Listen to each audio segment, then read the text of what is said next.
Devara 2 hours 55 minutes run టైమ్‌తో థియేటర్స్‌లో గ్రాండ్‌గా release అయ్యి, ట్రైలర్‌ని చూసినా సరే పెద్ద ఎక్స్‌పెక్టేషన్స్ రాకపోయినా, మొత్తానికి 1 AM టికెట్ సంపాదించి చూసా.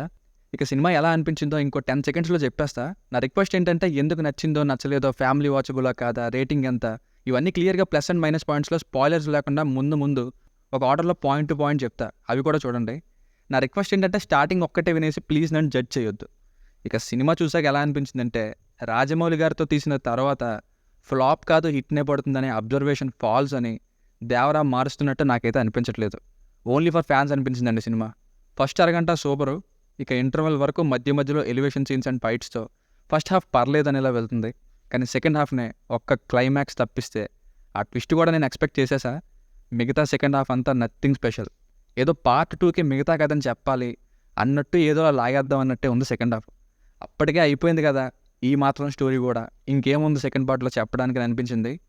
అబ్బా, బాహుబలి రేంజ్ ఎండింగ్ అయితే ఇక సెకండ్ పార్ట్ అవసరమా అనేలా ఉంది. సెకండ్ పార్ట్ వస్తే గ్రేట్నే ఈ రిజల్ట్ బట్టి. మరీ ఆచార్య అంత బ్యాడ్ ఏం కాదు, అది ఒక్కటైతే చెప్పగలను. దావుడీ సాంగ్ అయితే లేదు, డిలీట్ చేసేశారు. ట్రైలర్ చూస్తే ఏదైతే మనం కనిపెడతామో మినిమం సినిమా నాలెడ్జ్ ఉన్న వాళ్ళు ఎవరైనా సరే చెప్పేయగలిగే స్టోరీ ఇక్కడ అదే ఉంది. అంతకు మించి ఏం లేదు. ఎర్ర సముద్రం అనే బ్యాక్ డ్రాప్ని పెట్టేస్తే మాత్రం ఏంటి సరైన స్టోరీ లేకపోతే. ఇప్పుడు చెప్పబోయేది స్పాయిలర్ అనుకుంటారేమో, అస్సలు కాదు. చాలా సినిమాల్లో తండ్రి కొడుకులు, ఫస్ట్ కొడుకు స్టోరీ, ఆ తర్వాత తండ్రి ఫ్లాష్ బ్యాక్ ఉంటుంది. ఇక్కడ రివర్స్లో ఫస్ట్ హాఫ్ అంతా తండ్రి స్టోరీ, సెకండ్ హాఫ్ కొడుకు స్టోరీ. అదొక్కటే స్క్రీన్ ప్లేలో డిఫరెన్స్. ఇంకా అవే ఎదిరిస్తే చంపేసే సీన్లు, హీరో డ్యూయల్ రోల్స్, అన్యాయాన్ని ఎదిరించే తండ్రి, ఆ తండ్రి కొడుకు ఒక లవ్ స్టోరీ, 100కి 90 సినిమాల్లో ఉండే అదే అరిగిపోయిన రొటీన్ స్టోరీ. కాకపోతే సముద్రం బ్యాక్ డ్రాప్ అంతే. ఎమోషన్స్ అయితే ఇంకా మోషన్స్ దిబ్బేస్తాయి, అంత వీక్గా ఉన్నాయి. ఇంటర్వెల్లో క్రియేట్ అయ్యే ఒక క్వశ్చన్ని అలా హోల్డ్లో ఉంచి సెకండ్ హాఫ్లో క్రియేట్ చేసిన కొన్ని సీన్స్ కంపోజిషన్ అయితే ఒక పాన్ ఇండియా ఫిల్మ్కి, అది ప్రెజెంటెడ్ ట్రెండ్ ఇలా ఉన్న టైంలో రైటింగ్స్ ఏంటి ఇలా ఉన్నాయనే ఫీల్స్. ఇక ఫ్యామిలీతో చూడొచ్చా అంటే ఎస్ చూడొచ్చు, అడల్ట్ కంటెంట్ ఏం లేదు. స్పాయిలర్స్ లేని బేసిక్ స్టోరీ లైన్ ఏంటంటే, సముద్రంలోని సరుకుని తీసుకురావాలంటూ ఆంధ్ర తమిళనాడు బార్డర్ అయిన రత్నగిరికి పోలీసులు వెళ్తే, అక్కడ పోలీస్ అయిన అజయ్ గారికి ప్రకాష్ రాజ్ గారు చెప్పిన దేవరా కథలో ఏం జరిగింది, అసలు ఎందుకు పోలీసులు రత్నగిరికి వెళ్ళారు, స్టార్టింగ్లో ఎవరి కోసం వాళ్ళు డిస్కషన్ పెట్టుకున్నారన్నది story. Plus points: young tiger NTR గారు ఫస్ట్ సాంగ్నే ఫ్యాన్స్కి పండగ నెల అదిరిపోయే డ్యాన్స్తో అనిరుద్ధ్ గారు ఇచ్చిన ఫుడ్ ట్యాపింగ్ సాంగ్. షార్ట్గా ఉన్నా సరే అదిరింది. మెయిన్గా సన్ రోల్ అయిన వరా కంటే కూడా ఫాదర్ రోల్లో దేవరాగా పర్ఫార్మెన్స్ ఆకట్టుకుంటారు ఈయన. కొన్ని ఎలివేషన్ సీన్స్ లైక్ ఎంట్రన్స్, కంటెంటర్ని తోసేసే సీన్, ఎక్సలెంట్గా కంపోజ్ చేసిన ఇంటర్వెల్ సీన్, ఈ ఎలివేషన్స్ బాగుంటాయి. బైరాగా సైఫ్ అలీ ఖాన్ గారు రోల్లో బాగా నటించారు. నిజంగా ఈయన్ని మెచ్చుకోవచ్చు. ఈ సినిమా ఎవరికైనా ఉపయోగపడేలా ఉంది అంటే అది ఇతనికే. ఇక నరేటర్గా ప్రకాష్ రాజ్ గారు, సెకండ్ హాఫ్లోనే ఎంట్రీ ఇచ్చే జాన్వీ కపూర్ గారు టాలీవుడ్ డెబ్యూట్గా మంచి పర్ఫార్మెన్స్ని ఇచ్చారు. మెయిన్గా చాలా బ్యూటిఫుల్గా చూపించారు ఏమని. ఇక శ్రీకాంత్ గారు మరియు కొందరు మలయాళం యాక్టర్స్ లైక్ టామ్ షైన్ జాక ఉన్నంతలో పర్లేదు. ప్రకాష్ రాజ్ గారి వాయిస్ ఓవర్తో ఎఫెక్టివ్గా స్టార్ట్ అవుతుంది. స్టార్టింగ్ కంటైనర్ సీన్స్లో లాజిక్స్ ఉండవు, కానీ సీన్ డిజైన్ బాగుంది, ఇంకా కొన్ని డైలాగ్స్ కూడా. రత్నవేల్ గారి సినిమాటోగ్రఫీ సూపర్గా ఉంది, మెయిన్గా చుట్టమల్లె సాంగ్లో. లాస్ట్ బట్ నాట్ లీస్ట్ మ్యూజిక్పై అనిరుద్ధ్ గారు కొన్ని చోట్ల సూపర్గా ఎలివేట్ చేసింది, లైక్ ఎంట్రన్స్, ఇంటర్వెల్, ఎన్టీఆర్ గారి టైటిల్ కార్డ్, క్లైమాక్స్. కానీ సెకండ్ హాఫ్లో కొన్ని చోట్ల మాత్రం ఇంకా బాగా ఇవ్వచ్చు బ్యాక్గ్రౌండ్ మ్యూజిక్ అనే ఫీల్ వచ్చింది. ఇక సాంగ్స్ సంగతి ఏమైందో మీకు ఆల్రెడీ తెలుసు.